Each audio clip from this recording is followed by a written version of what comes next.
Hey guys, this is Robert and here's the package. So let's open up and see what's inside.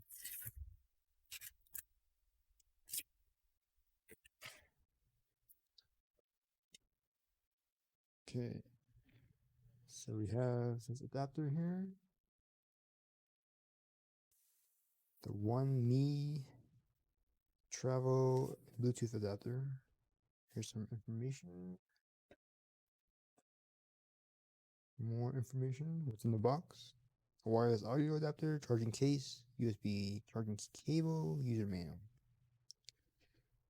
And Qualcomm is a trademark. aptX is a trademark. Okay. Nice box. But it's so tight. Yeah.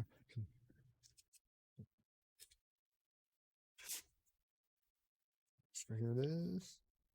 Accessory. There's the One Me Bluetooth travel adapter.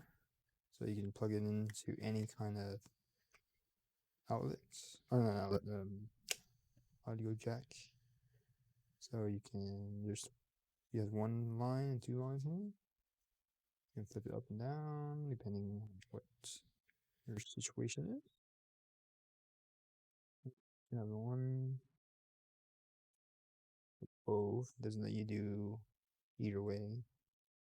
That's it. USB-C charging ports. Power button here. And Bluetooth. There's a charging case here. Be nice and safe. Some LEDs here. Indicate charging status or battery status. This also uses USB-C. And that's that. So accessories. There's the user manual here. Wireless audio adapter. And here's a braided, pretty nice, stiff USB-C cable. And that's everything in the box. So if you're interested in this item, the link will be in the description below. Using that link, you will help support the channel. So thanks for stopping by. Don't forget to like, subscribe, comment, share the video, and I will see you next time.